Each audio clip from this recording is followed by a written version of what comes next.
To make this craft, you need sheets of construction paper in different colors.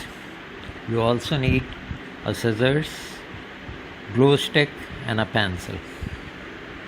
The stencil guide is shown on each page to show which shapes are used in the picture on that page. Trace and cut the shapes indicated on the stencil guide to complete the picture.